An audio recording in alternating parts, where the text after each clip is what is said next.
Hello and good evening, everyone. My name is Robbie V, and I'll be your narrator for tonight. Tonight's chilling tale is entitled The Coffin in the Hills by Reddit user Elias Withrow. So sit back, relax, and enjoy.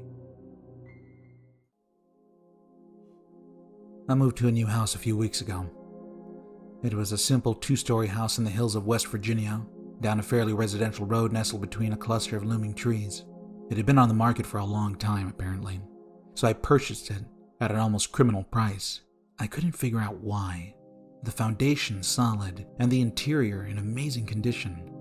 It was at the end of the street, my neighboring residents scattered before me like an audience in the throne room. It was just outside of a small town, a quaint, fairly poor stretch of the state. I was pleased with the move. I was away from the noise of DC and, more importantly, away from the bad memories I left behind. A broken marriage, the loss of a beautiful apartment, and the inevitable divorce. Thank God I don't have any kids. My new home offered seclusion and privacy, while also hosting a receptive community. Within the first couple of days, I had met all of my neighbors, each of them quite different in flavor of humanity than I was used to. Their casual ways and welcoming attitudes were gratefully appreciated by myself, a stark contrast to the cold, businesslike nature of the big city. I unpacked fairly quickly and left most of my belongings in the city with my ex. I wanted a fresh start, ridding myself of the unwanted ties to the life that I was leaving. Once I was settled in, with Halloween approaching, I decided to decorate my house with the usual seasonal decor. I wanted to show my neighbors that I could be just as welcoming as they had been to me. I didn't want to be the creepy single guy at the end of the street.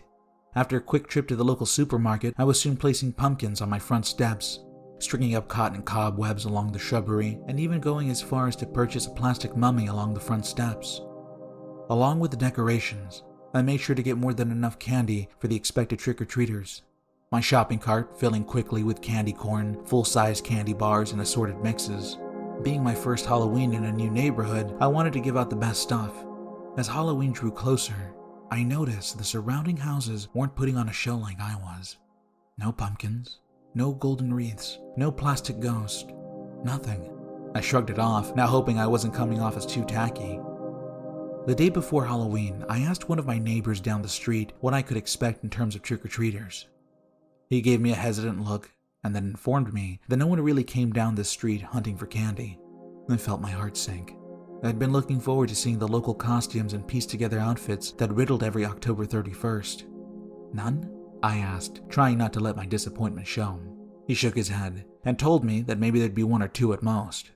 He then said something strange that made me pause. He said that if they knew what was good for them, they wouldn't risk it. I asked him what he meant, and he seemed eager to separate himself from the subject. I pressed further, and he finally looked into my eyes and told me on Halloween I should shut my lights off and lock my doors. He told me to stay away from the windows.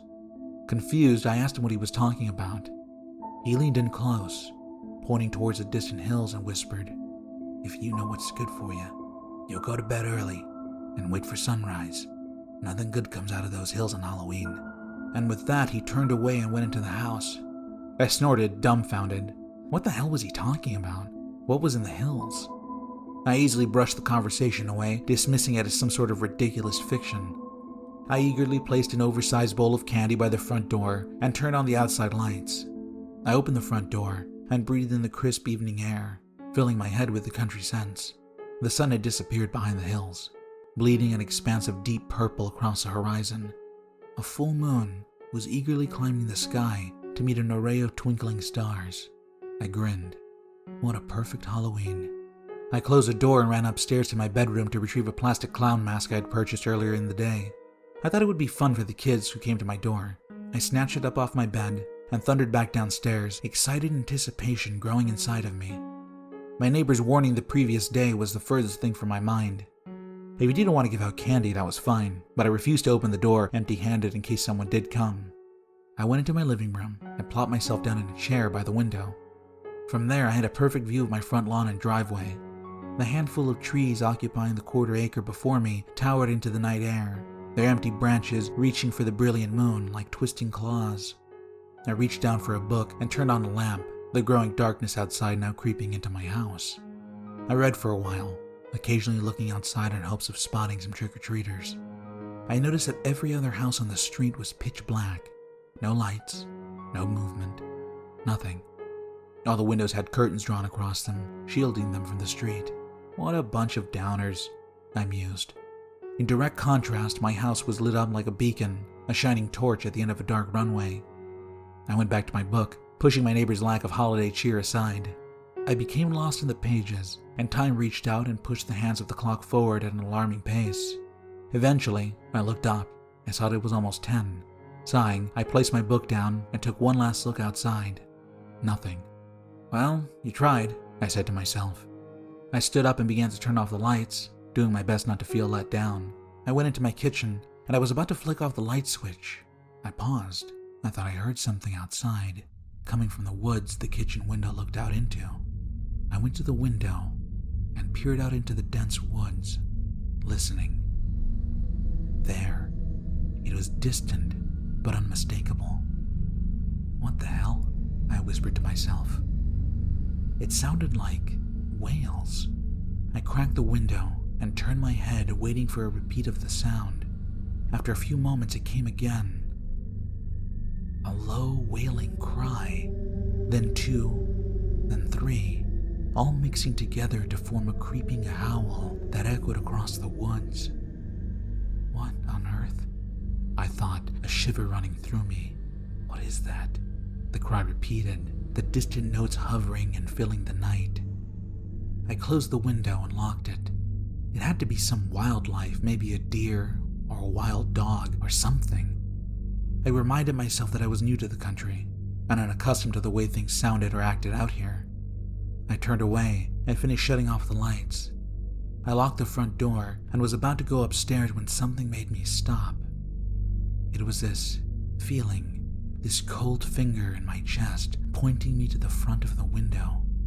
Fear tickled my stomach, but I pushed it aside, telling myself to calm down. What the hell was I getting so worked up about? Because of some weird noise in the woods? I was going to have to get used to that. And yet, that icy finger still stirred in my chest, urging me to look out the window. I licked my lips and then snorted. I was being ridiculous. I marched to the window and looked out. See, I said to myself, staring out into the empty front lawn and driveway. There's nothing. The word caught in my throat, and unease rolled across my mind, like a nauseous wave. I cupped my hands to the glass and stared out into the night. Was there something standing? My heart skipped a beat as I realized something was out there. I squinted in the darkness, and bizarre recognition bloomed in my head. There was a coffin out there. It stood upright, facing me in the night. It was pitch black and reminded me of something out of a cartoon. Something a vampire would emerge from, fangs shining. I put my hand over my chest, slowing my heart, my neighbor's warning resurfacing in my mind. I let out a chuckle and leaned my forehead against the glass. I see what's going on here, I said, a smile twisting my lips. Try to scare the new guy, I get it. Good one, everyone. Shaking my head, I turned away from the window, but a sudden rigor rocked my body. The noise I had heard earlier boomed outside my house, a rising cry that again reminded me of crying whales. Heart in my throat, I slowly turned around. The noise had come from the driveway this time. Pretty elaborate joke, I said to myself, my voice not quite steady anymore. As the call faded, I went to my front door and peeked out of the side window. The coffin stood like a tombstone at the end of my driveway, the closed casket still and silent. As much as I didn't want to admit it, I was shaken. What if there was something to that warning? Don't be absurd, I said out loud, but immediately wished I hadn't. My voice in the impossible silence sounded like a cannon blast. I turned away from the window and then climbed the stairs to the second floor. I went into my bathroom and brushed my teeth. Oh, my neighbors are probably having a good laugh, I thought. Let's scare the city boy. It'll be a hoot. I rinsed my mouth out and washed my face, disregarding the weirdness. I just wanted to go to bed. I wasn't going to play into their childish games. I turned the light off and entered the hallway, but stopped, heart slamming into my chest. I could hear that strange noise again, but it sounded like it was coming from downstairs. It sounded like it was coming from my kitchen. What the hell?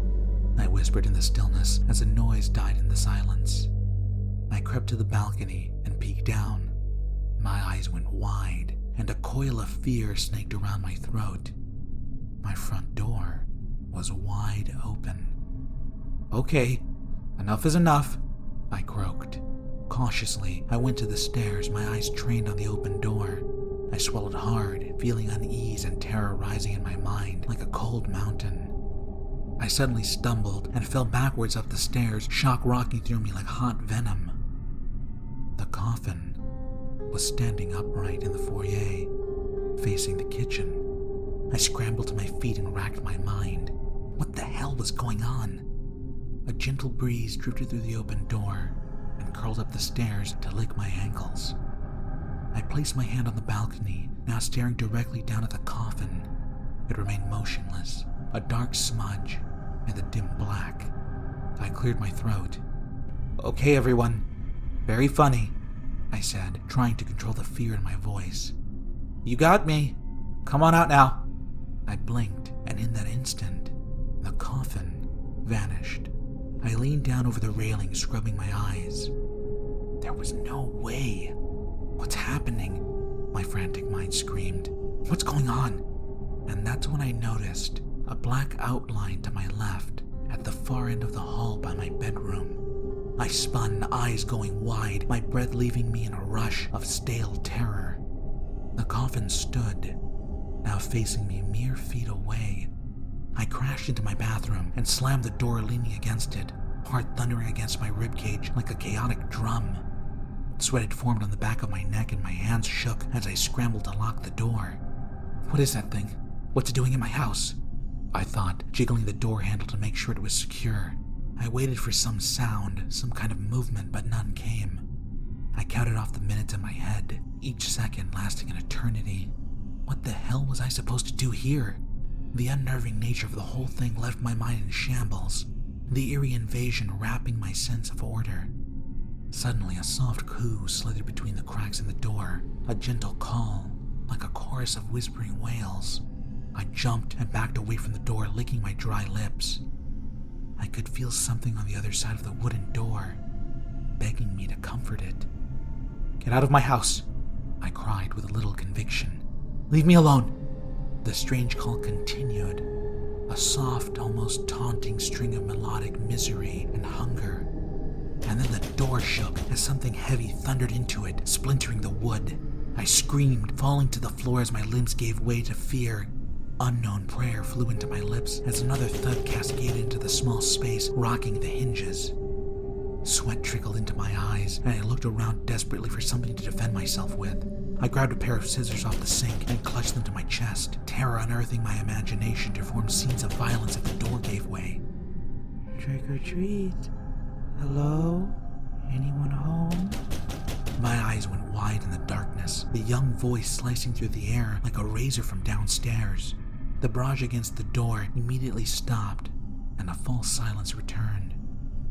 "I don't think anyone's home." A second voice started, her voice muffled. It sounded like two young girls. "Look at all this candy, though." "Yes, jackpot." I stood, still grasping the scissors, every ounce of me yearning to call out, warn the unfortunate late-night trick-or-treaters about the invader. But cowardice kept my mouth shut as I went to the door and put my ear to the wood. I could hear the two girls scooping candy out of the big glass bowl I had left by the front door. "Run, run, run!" my mind screamed, placing a hand on the locked door. Suddenly, the entire house filled with a low, sad call, the melody rising to an ear-splitting level. I slammed my hands over my ears, wincing, heart leaping in my throat. From downstairs, I heard the girl scream. Then something crashed to the floor in a spray of glass. One of the girls was screaming for her friend. Another crash rocked the house, the vibration running through the floor up my trembling legs. The same girl was now screaming for help, her voice cracking with hysteria, like she was seeing something that defied every sense of understanding. "You have to do something," my mind screamed. "Those are children down there. Taking a deep breath, I unlocked the door and threw it open. I stumbled as another thud shook the house from down below, and I tripped, sprawling to the floor. The screaming had stopped. The haunting cries had ceased. I reached out and retrieved the scissors I had dropped, my palms sweaty. Staying on my stomach, I crawled to the balcony and looked out between the spokes. A pool of blood crept across the floor, spreading like a rising bog across the wood. A thick swath of blood trailed across the floor and out the open door into the night. The girls were gone, and the house sat in silence.